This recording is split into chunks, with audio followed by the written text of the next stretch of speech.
For this entire season, Joe Burrow's been playing through a calf injury, going out there every week on one leg just trying to make it work. But now that the Bengals are 1-3 with the league's worst rated offense, is Joe Burrow actually hurting the Bengals at this point? If I could express how I feel about a complex topic in like 1 or 2 sentences, I would have tweeted this shit. But if you like long-winded, semi-dramatic, philosophical videos mixed with extreme sports fandom, then this is the video for you. My tendency to communicate this way is very helpful on YouTube, but in real life, somebody digging into every situation and trying to extract meaning from every little thing instead of just telling you what you want to hear can be annoying. Now, while I'm really not trying to get overly personal in this video, I decided to share that since it ties in with the themes of the video. The fact that a good trait is only good in specific situations, but in another situation, it could really become an issue. One of the reasons I love well-written, character-driven fiction is that it zooms in on characters with all these amazing traits, and it shows how they move like a force of nature throughout life by leaning into that trait, which some people find annoying. But at multiple points in any well-written story, you're gonna see those great traits turn their back on the main character. You see those traits, which are the only reason the character made it this far, at one point or another get the character in trouble. Over the past 5 years, we've seen Joey make a meteoric rise, winning a Heisman to go from maybe a 5th round pick to #1 overall in the 2020 draft and then live up to the draft position. And he lived up to it in a way that made even his biggest critics have to bow down a little bit and admit he was one of the best. We've seen his heroics be tainted by things outside of his control, but he stepped in front of every bullet and always took the blame. We've seen him physically broken, but he's always gotten up, pushed, and he's willed his way through his football career. So when there's adversity, naturally, bro, he's gonna do what he's always done. He's gonna try to push through it. He pushed the play on the short week after re-injuring it week 3. In that game against the Browns, he literally pushed the pass since he couldn't plant off his injured leg and couldn't grip the ball well in the rain. But here's the thing, bro. Pushing is not always the answer. Sometimes instead of pushing forward, you need to pull back. But this is so counterintuitive to a personality like Joe's. Almost nothing in his career has been gained by pulling back. And while I wish he would, I honestly don't think that would be reasonable to expect. A lot of the fans that are mindlessly bashing dude right now are ignoring the fact that if this dude was not wired the way he is, if he wasn't so unbelievably optimistic and unreasonably confident, then he may have taken people's advice and refused to come to the Bengals and chosen never to embark on this journey in the first place. He might have bowed out after the 2021 O-line performance. If you loved his optimism when things was going well, then don't switch up on him now. I battled through a lot of injuries, and I would say those injuries are the most significant moments. Broke my hand, hurt my shoulder, my knee last year. I've just been resilient through those rehab processes and got me to where I'm at today.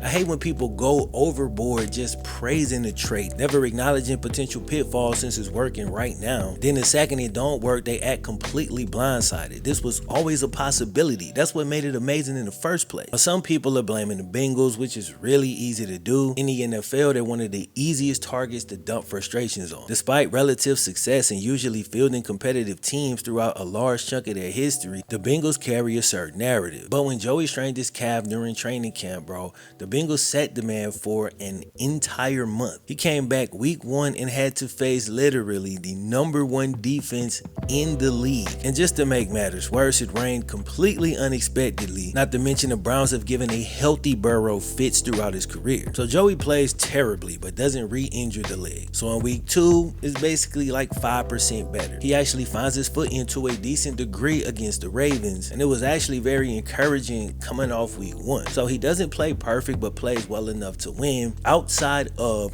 that red zone interception. I'll chalk this up to rust. Again, no training camp, and this was his second week back, but this is a terrible interception. Without that turnover, we probably managed to win that game. We lost by 3. If we get points there, that could obviously change the outcome. But even though he messes up, bro, if we lose that game the same way and he gets out without re-aggravating the calf, I'd feel good. Not great, but I'd feel decent, all things considered. Since after the Ravens, we go into a much softer portion of our schedule. And that ain't me trying to like down the teams that was coming up on our schedule, especially with this version of the Bengals.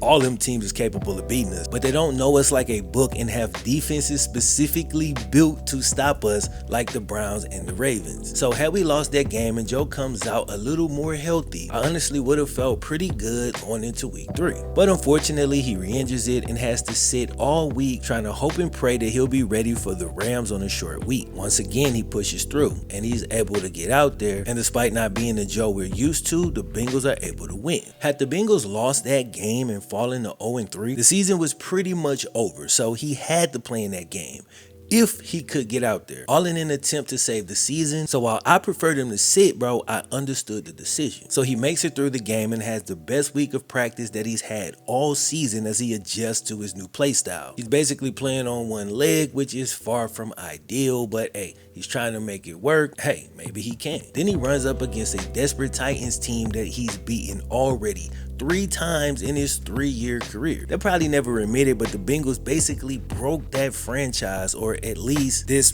current build of the team. The year the Bengals went to the Super Bowl, we should have lost to the Titans. We was a team that got hot, but they was the #1 seed. Plus the Bengals had the worst O-line in playoff history, and the strength of the Titans team was their beastly D-line. So it was the Bengals' biggest weakness versus the Titans' greatest strength, and that alone should have been enough for the Titans to win that game. They sacked Joey 9 times, bro. Really whooped his ass. And this dude does what?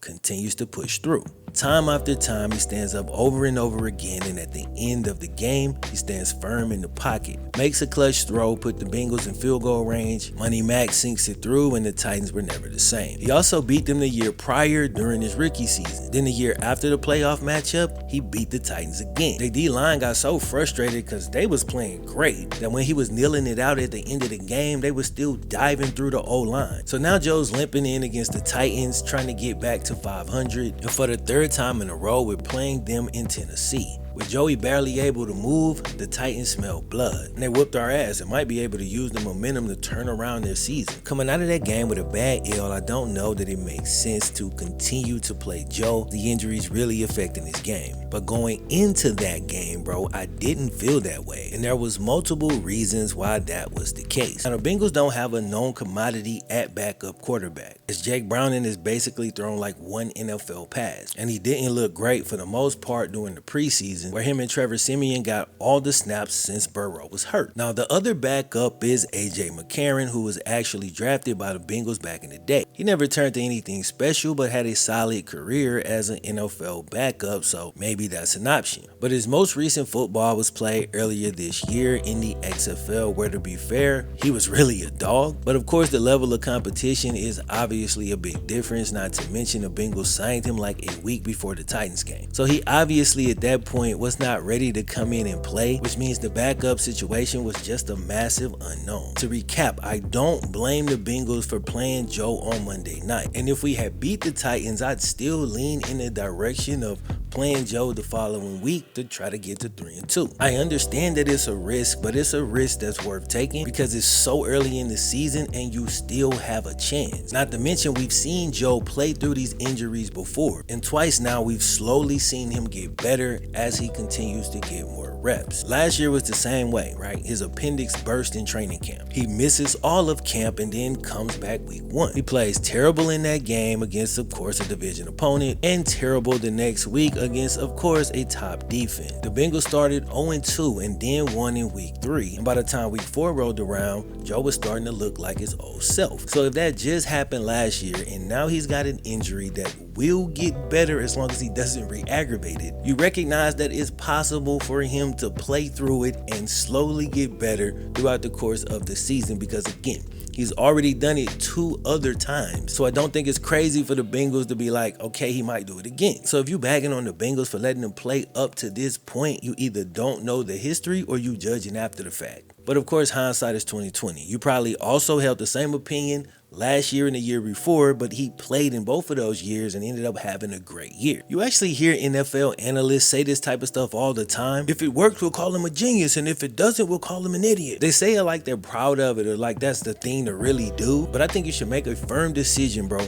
based on all the factors and then live with the results. They're not gonna always work out. Because if they benched him from the jump and then we started 1-3, people would have pointed to the last 2 years and said, you should have let him try. But while I think they did the right thing in actually letting him try, I think it's time to consider this stage of the plan basically a failure and move on to plan B instead of trying to salvage plan A. But if I know the Bengals and Joe, they're not gonna do that. Because the same way the Bengals have evidence of Joe pushing through his football life like an unstoppable force of nature or just a crazy force of will, Joe would naturally have an even deeper belief in his ability to push and just will his way through. That will has been tested time and time again, and time after time he's always pushed through. But I'm starting to think that this might be that point in Joe's story where pushing through just isn't really the answer. To be fair to Joe and to be fair to the team, that didn't become clear to me until just this past week. Seeing teams play against your offense like this because they know the quarterback can't just run through the middle makes it very hard on the offense as a whole. And these negative effects are outweighing the positives he can bring. But in his mind, he can still bring enough to the table to get it done. The thing is, everybody else has to raise their level of play. Joe obviously knows his numbers are going to suffer if he pushes through. And he knows he's going to put some really bad film out there. Bro, he knows some of these performances could be downright embarrassing, but his makeup only allows him to focus on the small chance of success. But just when we start to think that Miracle Joe will once again just will his way over another wall, we see him slowly start to slip as the wall gets taller, and in that moment it becomes clear that it's not gonna work this time. I think the right thing to do at this moment in time is to let Joe